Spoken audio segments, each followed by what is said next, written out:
Hello. Arfa, मैं नासिर बोल रहा हूँ। कहिए। ना सलाम न दुआ। सलाम दुआ तो वहाँ होती है जहाँ रिश्ते होते हैं। मगर तुम्हारा मेरा रिश्ता अभी ख़त्म तो नहीं हुआ। हाँ, कागज़ पर तो मौजूद है मगर दिल से ख़त्म हो गया। ये तुम क्या कह रही हो आरफा? वैसे मुझे हैरत है कि तुमने फ़ोन क्यों किया। मैं तो तलाकनामे का इंतज़ार कर रही थी। तलाकनामा? क्योंकि तुम्हारी अम्मी तो यही कहकर गई थी। तुम उनके फर्माबरदार बेटे हो, जल्दी करो। वो ऐसे गुस्से में कह रही होगी। दिल की बात थी, आ ही गई ज़बान पर, अब तो कुछ नहीं हो सकता। देखो आरफा, मैं तुमसे एक बार मिलना चाहता हूँ, तुम्हें कुछ समझाना चाहता हूँ। उससे क्या होगा नासिर? कम से कम मैं अपने दिल की बात कह सकता हूँ। फिर तुम्हारा जो जी चाहे करना। खैर, मैं आ जाऊंगी कुछ देर के लिए, मगर तुम्हें जो कहना हो जल्दी कह देना। मेरा वक्त ज़ाया मत करना, बल्कि ऐसा करना कि जो कुछ कहना हो उसे कागज़ पर लिख लेना।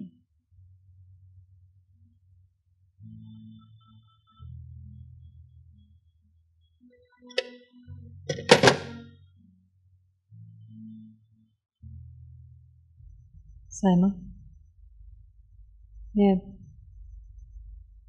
मैं तुमसे जो कुछ पूछूं मुझे बिल्कुल सच बताना।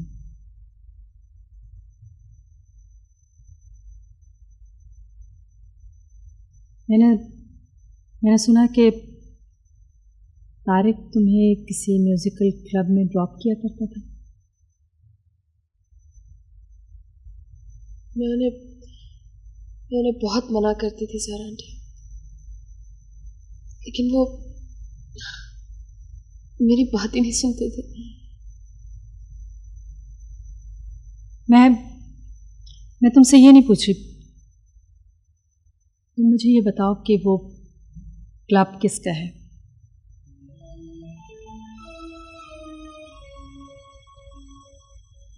वो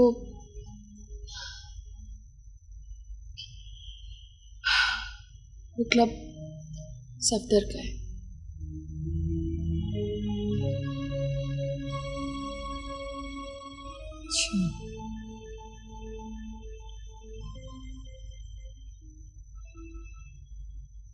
सफदर का कभी तारिक के साथ कोई झगड़ा हुआ था?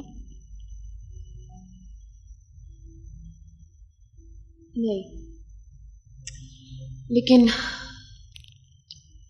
ये बात सफदर को सख्त नापसंद थी कि तारिक भाई मुझे घर छोड़ना चाहिए।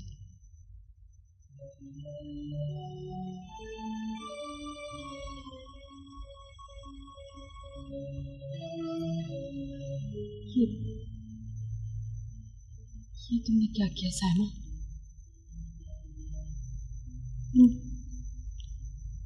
तुम ये बात अगर मुझे पहले बता देती तो शायद तारिक। यही बात तो मुझे खा जाती है। मैं यही रोज सोचती हूँ सारा आंटी कि काश उस रात मुझे तारिक भाई घर छोड़ने नहीं जाते तो आज हमें ये दिन नहीं देखना पड़ता। इसमें तुम्हारा क्या कसूर? उन्हीं को कौन टाल सकता है, लेकिन इंसान यही सोचता रहता है कि काश अगर ऐसा होता तो ये हो जाता। ये सब मेरी गलती है। कभी कभी तो मुझे दिल चाहता है कि अपने आप को खत्म कर लूं। नहीं बेटा, ऐसा नहीं कहते। बस तो तुम ये दुआ करो कि तारिक के कातिल अंजाम को पहुंचे।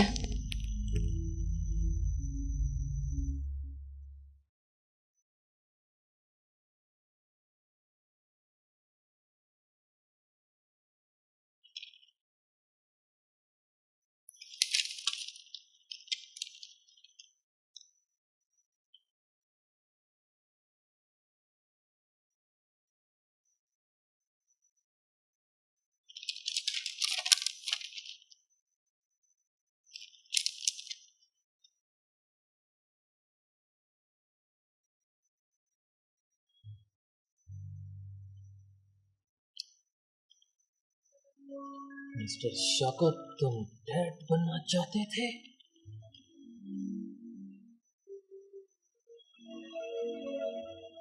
मगर मेरे जीते जी ये तुम्हारा ख्वाब कभी नहीं पूरा होगा मिस्टर शौकत,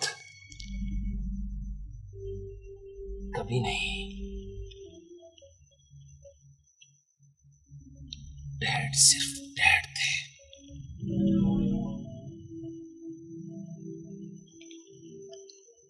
उनकी जगह कोई नहीं ले सकता, कोई नहीं ले सकता मिस्टर शौकत।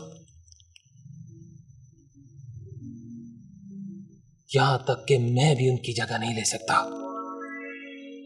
सर, ये फाइल मैं आप तक पहुंचाना चाहता था, प्लीज। सफदर साहब, आपने कानून की मदद की है, हम इस कॉपरेशन पर आपसे खुश हैं। ओके सर, मुझे अब इजाज़त दें। Thank you mister Safdar. Okay sir.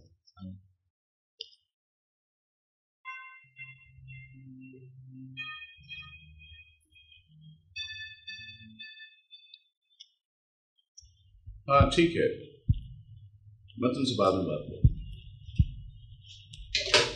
आओ सर, एक नई खबर है। सफदर पुलिस हेड ऑफिस गया था। पुलिस हेड ऑफिस, इसका मतलब है कि सिकंदर कोई खास वसीयत करके गया है।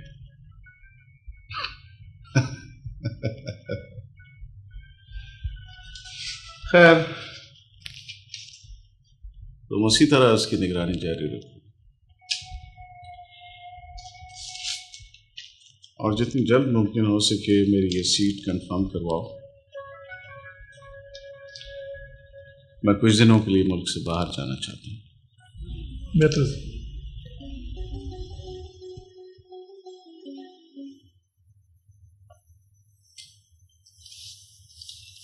आओ अरफा, मैं तुम्हारा इंतजार कर रहा था। कहो। मैं ज़ीशान की वजह से एक तो बहुत परेशान हूँ और मेरे पास वक्त बहुत कम है।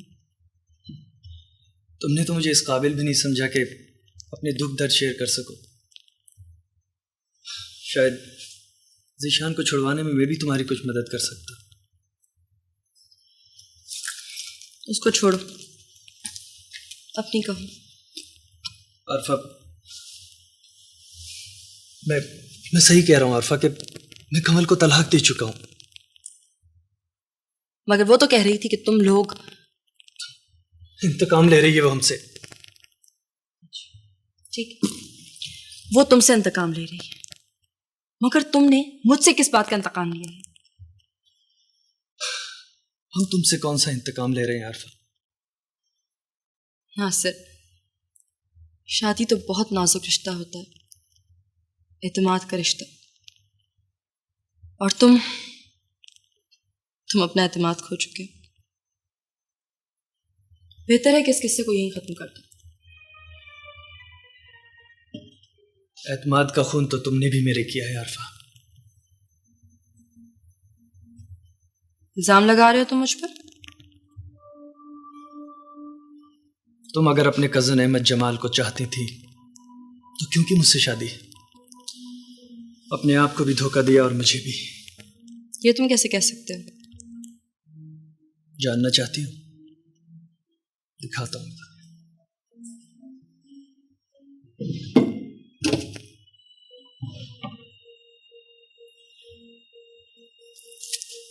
पहचानती हो इन्हें?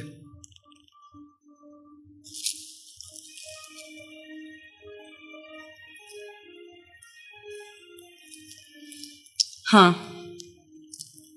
जानती हूँ। मगर ये किसने दिए तुम्हें? तुम्हारे चचा जान ने इनायत की मुझे।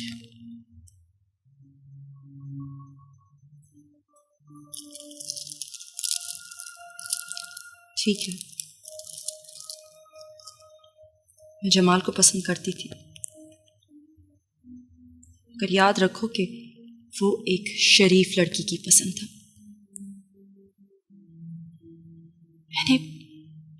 कभी खयानत नहीं की तुम्हारे साथ। शादी के बाद मेरी नजरों में सिर्फ तुम ही थे, तुम्हारे अलावा और कोई भी नहीं।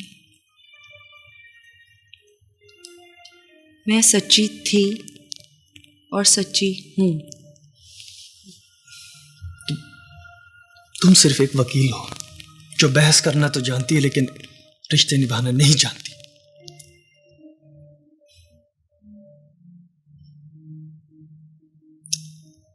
ठीक है, छोड़ दो फिर मुझे।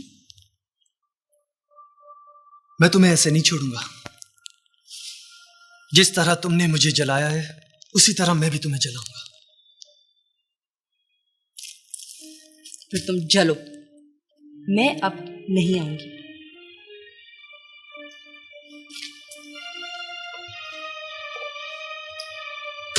जाओ जाओ, चली जाओ। नहीं है मुझे तुम्हारी भी जरूरत, नहीं है मुझे किसी की जरूरत।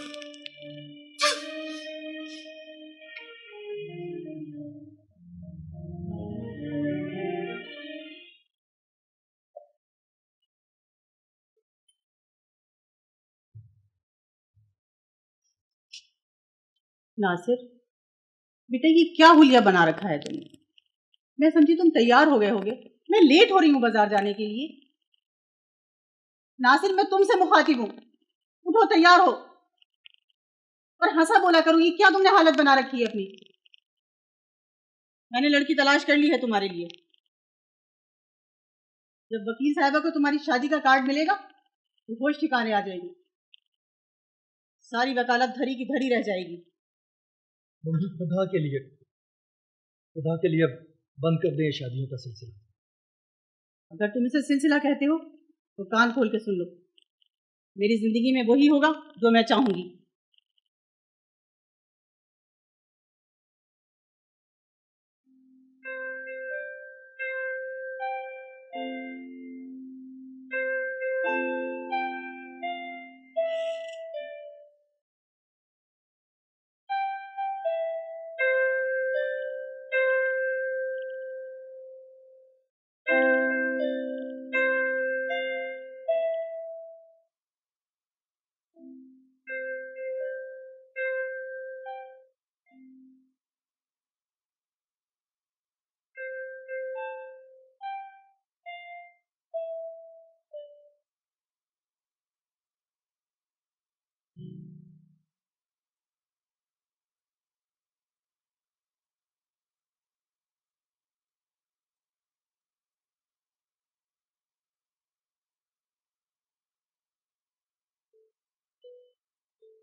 इतना अजीब आदमी है तुम लड़के, तेरे मुलाकात ही आए हैं।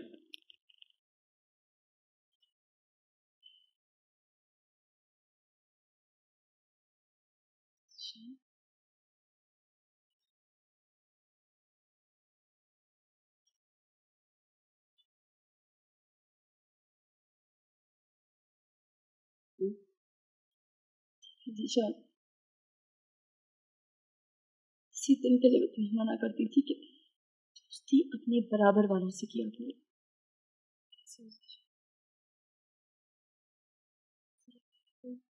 पूरी रात हुई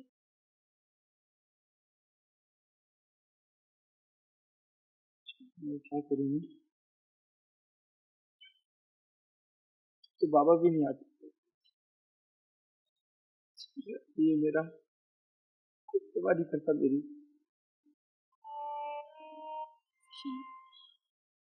बाबा की तबीयत बहुत खराब है, बहुत बीमार है। ये सब तुम्हारी वजह से हुआ, सिर्फ तुम्हारी वजह से। अच्छा, तुम मुझे सच सच बताओ कि तुम शौकत अंकल के घर क्यों जाती थी? ख्याल रखते हैं, उनकी ख्वाहिश पूरी करते हैं। क्या ख्वाहिश पूरी करते हैं तुम्हारी? हाँ, कौन सी तुम्हारी ख्वाहिश पूरी की? हमें बताओ, हम तुम्हारी ख्वाहिशें पूरी करेंगे। ये गाड़ी लेके दी, मेरे दोस्तों की पार्टी के लिए हजारों रुपए दिए मुझे। क्रिकेट कोचिंग के लिए मुझे इंग्लैंड भेजना चाहते थे। भेज दिया इंग्लैंड, फिर यहाँ पहुंचा दे, जेल में। मेरी बच्चियां जेल और थानों के चक्कर काट रही हैं। मैं कुछ भी नहीं कर सकता। प्रोफेसर साहब क्या करें, गम की रात कटती ही नहीं।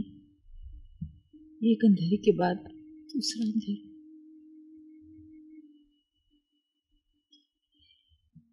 साले रोशनी आएगी भी कैसे? आपने तो अपने सारे चिराग हवा के रुख पर रखकर बुझा दिए।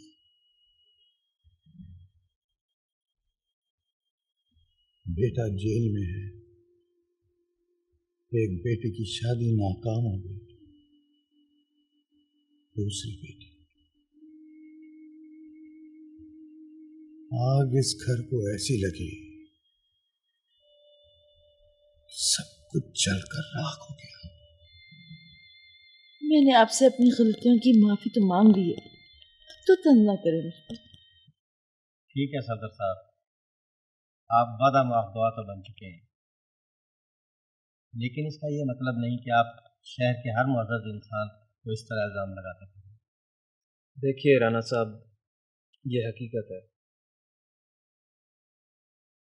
मगर मेरी समझ में ये नहीं आता कि आखिर शौकत साहब ऐसा क्यों करेंगे।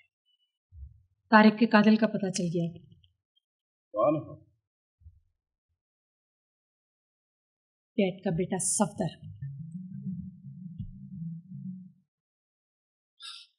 किसने कहा तुमसे?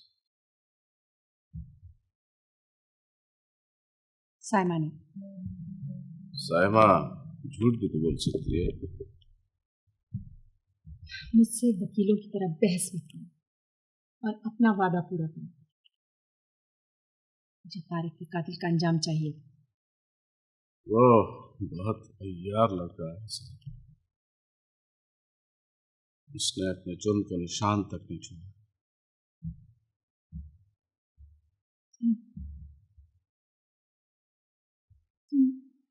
तुम उसके हाथों में मेरे भाई का लहू तलाश करो।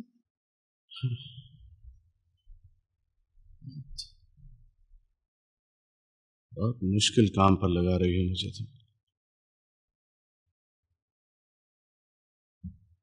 मेरी खातिर कुछ तो करो। मेरी मोहब्बत का इतना से भरम रखो।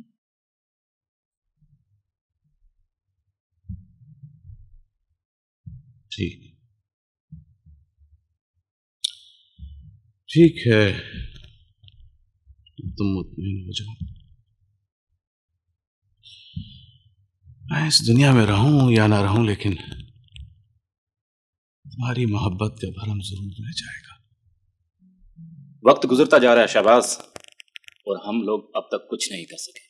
साइमा को अगवा करना बहुत मुश्किल है, इसमें हमारी जानें भी जा सकती हैं। फिर हम लोगों को क्या करना चाहिए? शौकत साहब की ताकत का अंदाजा लगाओ और अपनी जान बचाओ। हाँ, अल्लाह मियां से हम बेटियों की मांगते हैं। इसलिए ताकि झाड़ू लगाए, किचन में बर्तन धोए, घर साफ करें। बहुत लंबी जबान हो गई तेरी। काम वाम कुछ करना नहीं है। क्यों? मैं काम नहीं करती? आप ही पढ़ती रहती हैं, वो कहीं उड़ा रहता है, मैं ही तो करती हूँ, और कौन करता है? Seriously? डर गई मारो नहीं सहमा प्लीज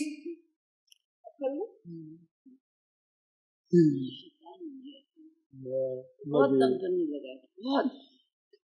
चैन से जाया करो। अच्छा हाथ देखो। क्यों?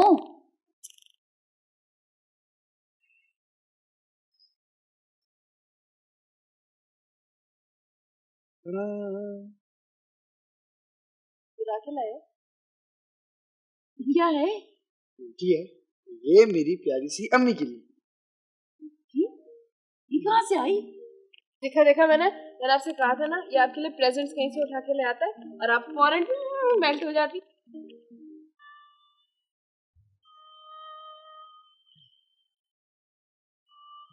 ये अक्ल को पत्थर क्यों पड़ते? मैंने उससे क्यों नहीं पूछा कि सब चीजें कहाँ से ला रहे हो? क्यों नहीं पूछा?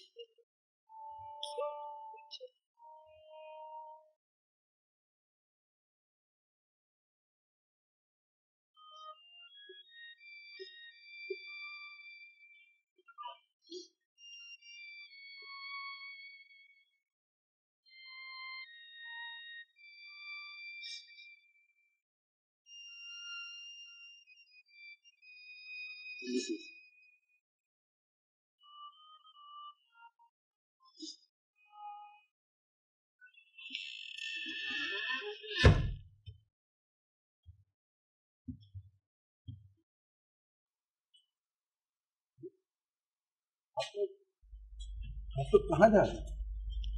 ये बच्चों, आज का लेक्चर नहीं सुनेंगे आप लोग?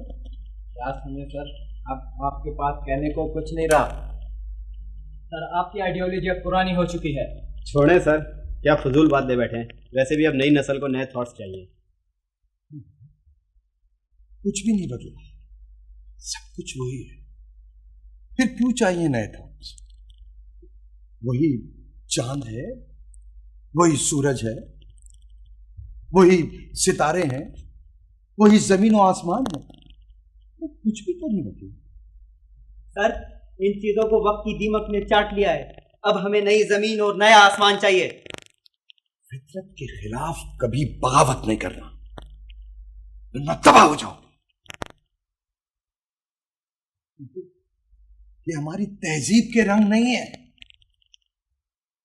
हवस के नए नए रंग हैं जो मुख्तलिफ रूप में तुम्हारे सामने हैं। छूना,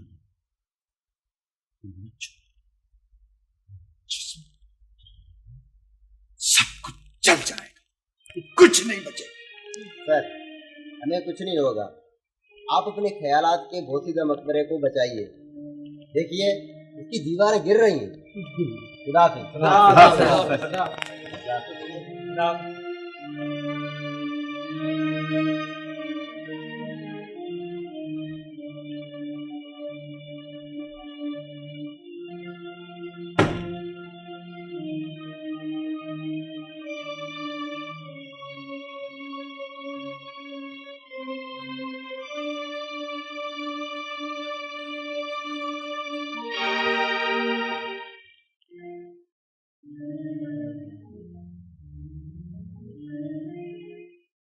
बाबा, ये सब किया था अच्छे से जानता है।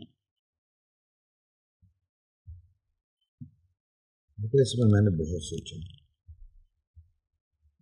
एक ही वजह समझ में आती है। एक दफा मैंने उसकी जमानत नहीं कराई जी, और अब वो जीशान की जमानत में रुकावटें डाल रहे हैं। तो क्या वो इंतकाम दे रहे? तुम्हें जरूर धोखा हुआ होगा। मतलब वो ऐसा क्यों करेगा? ऐसा क्यों करेंगे नहीं, वो ऐसा कर चुके हैं। उन्होंने जीशान पे पानी की तरह पैसा बहाया और हमारा भाई दौलत की उस बारिश में डूब गया। शौकत अंकल ने जीशान को एक गाड़ी खरीद के दी। उसको वो इंग्लैंड भेज रहे थे। मैं नहीं मानती। वो गाड़ी है कहाँ? मैंने तो नहीं देखी। आप इसे पूछ लें, निशान ने हमें खुद बताया। बेटा, इसमें जीशान का कोई कसूर नहीं। शायद असल कसूरवार मैं ही हूं। मैं अपनी औलाद के लिए इतनी दौलत फराहम नहीं कर सका कि उनकी ज़रूरतें पूरी हो जाती। उन्हें दूसरों की तरफ देखना पड़ गया। बाबा, इतना कुछ तो दिया है आपने हमें, और क्या देते? बेटा, बकौल तुम्हारी माँ के जरूरत कहीं ज्यादा की थी, मैंने बहुत कम की। मैं ये समझता हूँ बेटा कि शायद मैं एक बहुत ही कमजोर इंसान हूँ।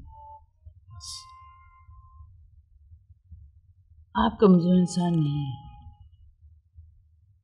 हमें अपनी ख्वाहिशों के गुलाम बन गए थे, और गुलामी में तो ये दिन देखने पड़ते हैं। साइमा आजकल घर से नहीं निकली।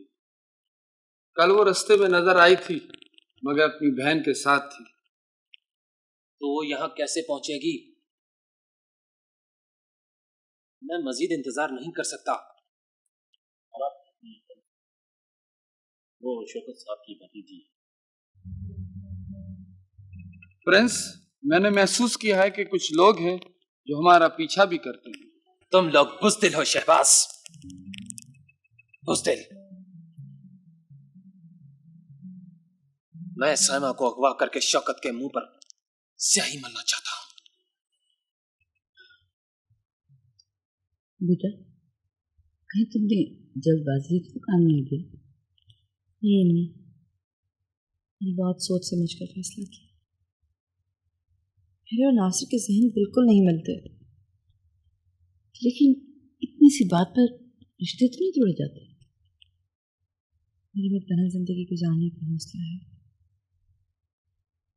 बेटा, एक हमारे माशरे में कुछ मजबूरी है। तन्हाई औरत का बहुत बड़ा मसला बन जाता है। अच्छा मम्मी, छोड़िए, जो हो गया सो हो गया। अब खत्म करें इस किस्से को।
बेटा, अगर तुम गाना चाहो, तुम्हारी मर्जी। मिस साइमा, ये पहले एडवांस रखें और कॉन्ट्रैक्ट साइन करने के बाद बाकी पेमेंट की जाएगी। Thank you. अच्छा, हम चलते हैं, कल 4 बजे रिजल्ट का इंतजार करेंगे। Okay, thank you. Thank you very much. God me, can you believe it? अम्मी, आपको पता है पाकिस्तान में सबसे बड़ी रिकॉर्डिंग एजेंसी है ये।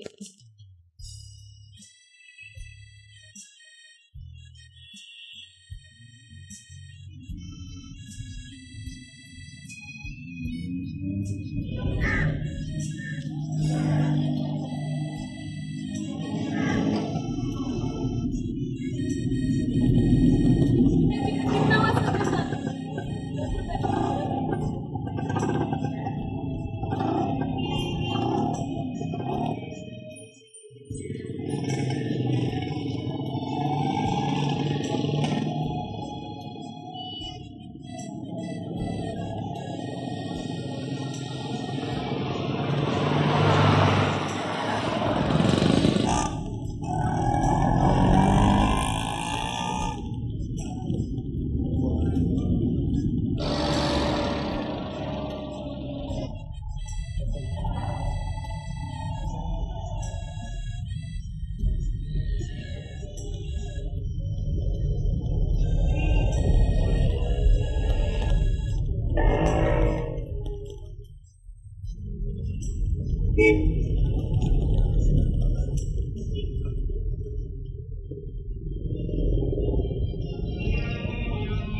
ज्यादा शोर करने की कोशिश मत करना।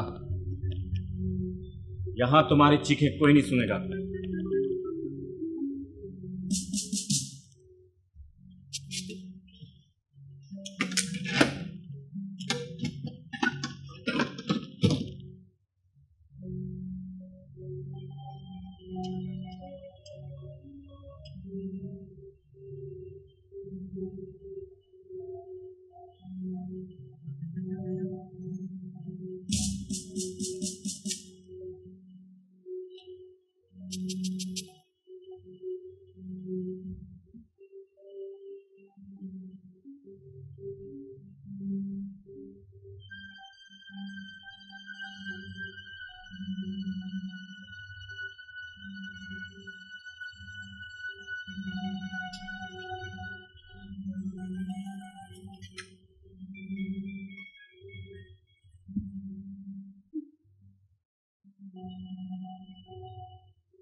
कौन लोग हैं? आप इन्हें जानती हैं?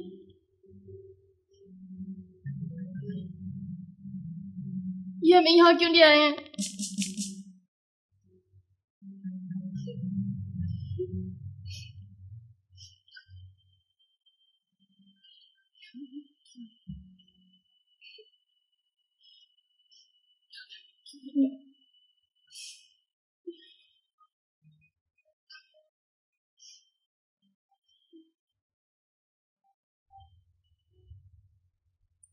बाबा, हमारे साथ तो बहुत बड़ा धोखा है। रिकॉर्डिंग एजेंसी वाला भी सफ्तरी का एजेंट था।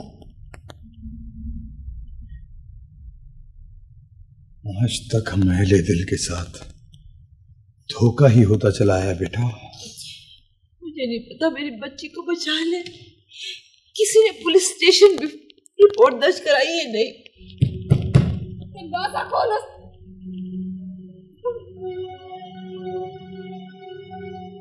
दरवाजा खोलो सफर।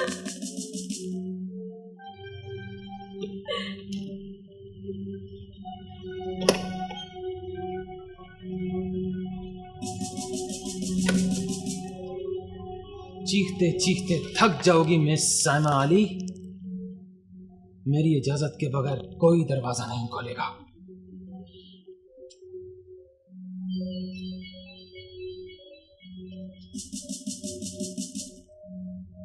शौकत, तुम? हैरत हो रही है ना, मेरे खिलाफ FIR कटवाकर तू ये समझ बैठा था कि तूने अपने लिए मौत के दरवाजे हर तरफ बंद कर रखे। शहबाज, ये क्या हो रहा है शहबाज? मिस्टर सफदर, इसे वफादारी कहते हैं। इसे वफादारी कहते हैं? ये वफादारी है या गद्दारी? सदियों से यही पेशा है हमारा। हम सिर्फ ताकत के गुलाम हैं। मेरी ताकत का अंदाजा तुझे उसी वक्त कर लेना चाहिए था सफदर, जब तेरा बाप खुदकुशी करके मरा था। लेकिन तू न सिर्फ बदनसीब है बल्कि नादान भी। मुझे अंदाजा कैसे होता?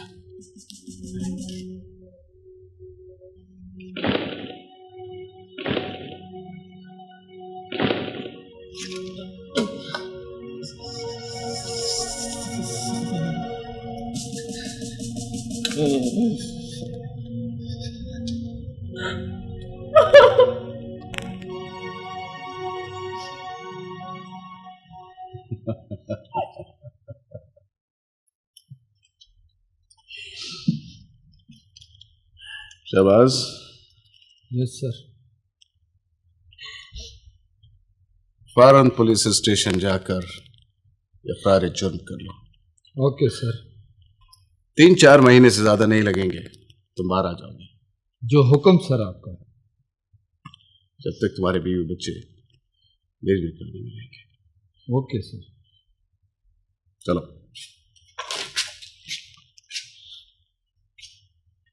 साइमन बेटी, साइमन बेटी।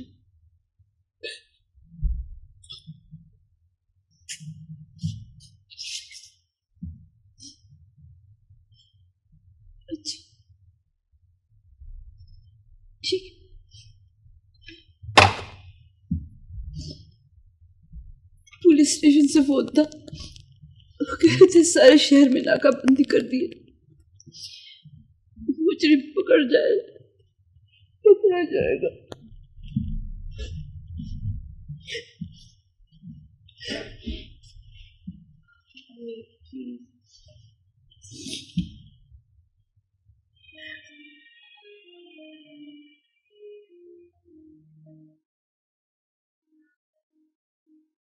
जी, ये बच्ची।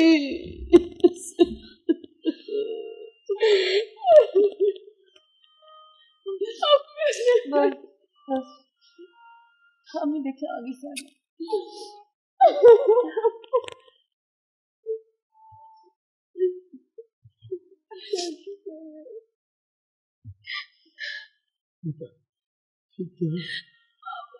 बेटा कैसे पहुंची आप?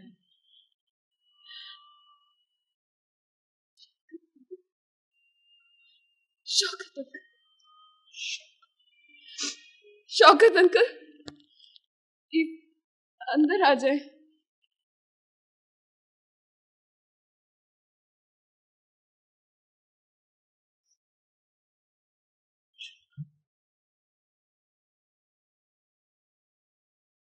हाँ,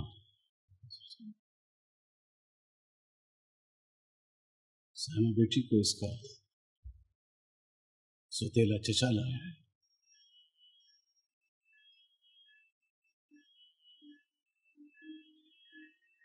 घबराने की जरूरत नहीं है, इसलिए कि यह एहसान मैंने आप पर नहीं बल्कि अपनी जात पर किया है। मैंने कसम खाई थी कि मैं इस मजबूत इमारत को ढा कर रहूंगा, ढा भी दिया था, लेकिन न जाने वो कौन सा लम्हा था जिसमें मैं कमजोर पड़ गया। मुझे एकाएक ये ख्याल आया कि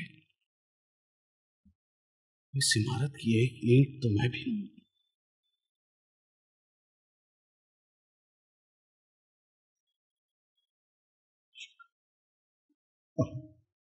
बैठो बैठो मेरे भाई। नहीं प्रोफेसर, प्लीज थोड़ी देर तो बैठिए।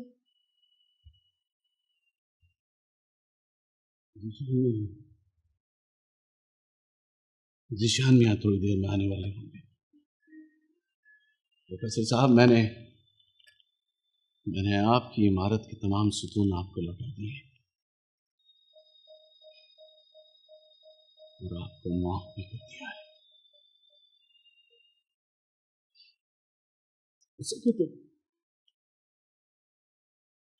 हो सके तो मुझे माफ कर देना।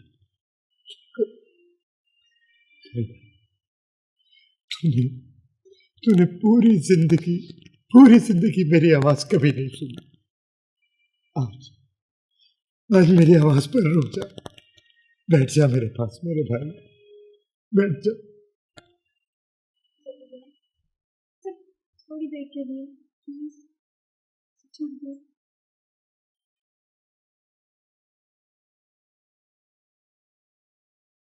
आऊंगा, फिर आऊंगा बेटी।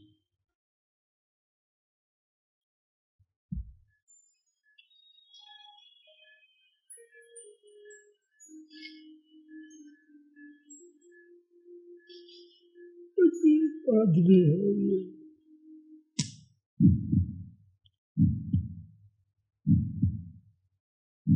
कार्डियो सेंटर में मैं अभी पहुंचती हूँ।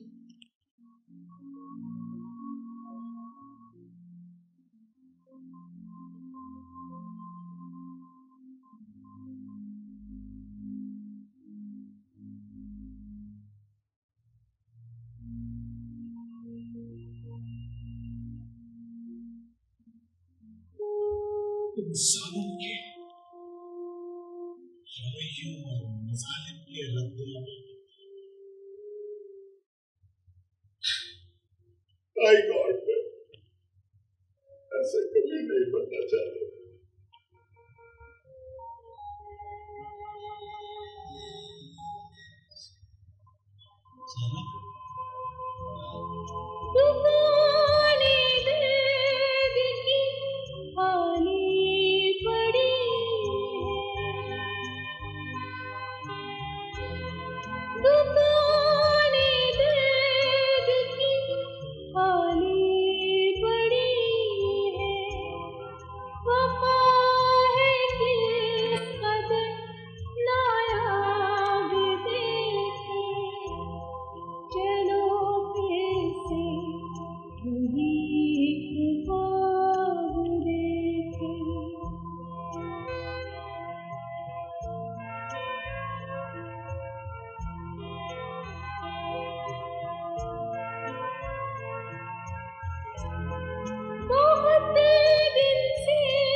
उसकी